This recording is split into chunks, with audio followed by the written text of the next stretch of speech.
What up, troopers? It's your boy Beach, and today we are going to be doing a review on my TIE Fighter repair stand that was featured in Battlefront 2015 in the Sullust map, which I will be using in my Minifig-Scale Sullust Hangar. And if you're also interested in buying instructions so you can build this for yourself, you can head over to my site MOCTub.com, where you can buy the instructions for this as well as the other builds that are part of this wave. So head over to MOCTub.com so you can start building your very detailed Minifig-Scale Imperial base. And before we get started, this MOC can be used with any TIE Fighter MOC or set, obviously with certain modifications, because the TIE Fighter is actually suspended in the air by the stand. I don't know how it's able to support that, but that being said, you could use transparent bricks, and then depending on the wing size of the set or the MOC, obviously support it on the bottom, and then it'll fit right in. Because this is Brickvault's version. This is minifig scale, but you know, it is a little bit tall on the height wise. So as you can see, I'll put a picture up. The cockpit is just way too big, so I will be looking for a different model that is a little bit smaller. But obviously, you're depending on what it is, you're gonna have to change how many transparent bricks you're gonna use. The Brickvault versions only uses 2, so that's pretty nice. But without further ado, let's talk about this MOC. And if you are here for my instructions to help with the guide on the tubes, head over to there. Bro. Okay, well, I guess we got our first topic, stability. So obviously, as you saw, it isn't entirely like super stable. I mean, it is held by 3 pegs. That's really it. But, you know, look at this. Okay, it is able to be lifted. I was actually afraid that the stairs would fall down when you do this, but no, it is actually pretty stable, like structurally intact with the stairs as well. So I'm pretty happy about that. But obviously, you know, don't be hitting this around. Don't be like rough playing with it.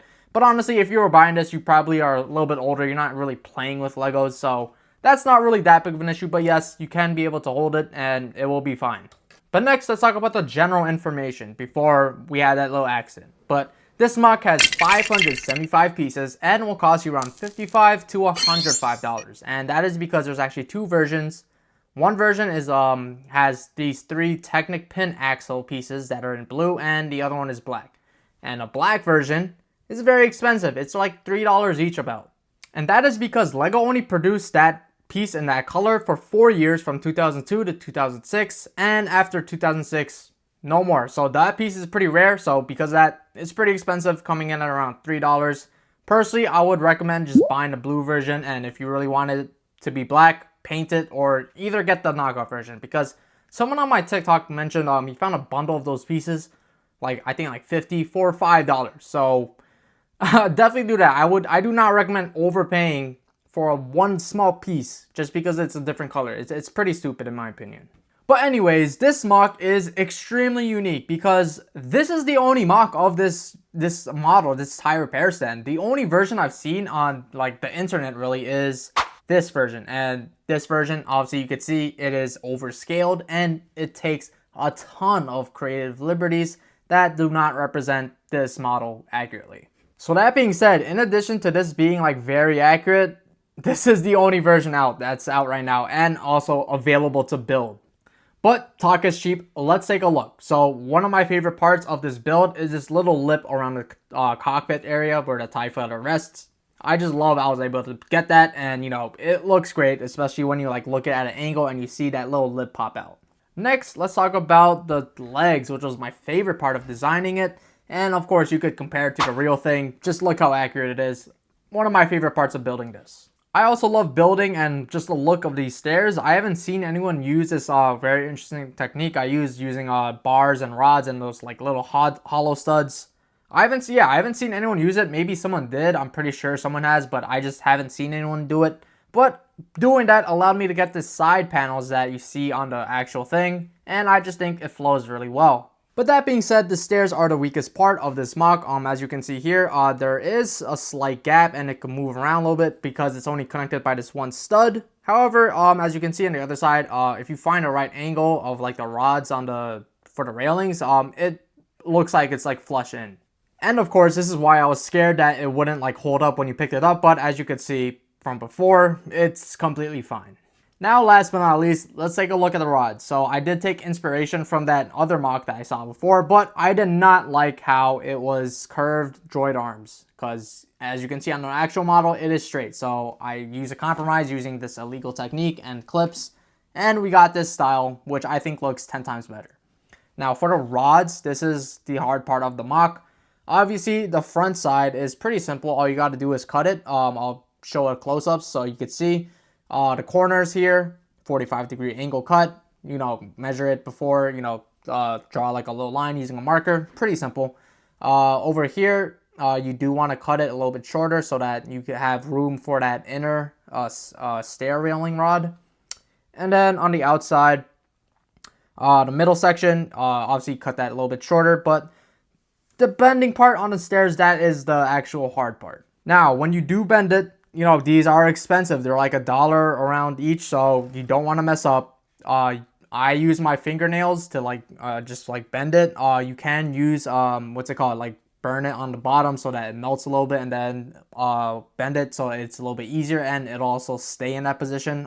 Because if you just bend it normally, they will straighten out every so now and then, so you will have to re-bend it. Once you do it after a while, it'll stay in place, but at first, you might have to re-bend it every now and then, but let's take a look. So I'll show you up close. So this side, it is actually my first side, so this is a little bit not as perfect as I wanted it. But as you can see, I did a couple bends, but yeah, work on the bottom first and then work your way to the top. In my opinion, that's a little bit more easier because you do have these droid arms which can move around a little bit. But essentially, for the outer railings, just bend it a little bit, just leave a little bit of room, and then once you're done with that, bring it to the top, and then bend it a little bit. And then you don't want to bend it too much so that it creases, because as you can see on this side, it looks a little bit better than on this side. But essentially, once that's pretty easy. Just bend it a little bit so that it lines up with these two droid arms. Now the inner railings, that is the hard part because you have to have two different bends. So the first one is same thing as the outer railings on the bottom, just bend it a little bit. But now, okay, these are also longer rods. These are 27L. These are the cheapest rods in that light bluish gray color that are longer than 20L.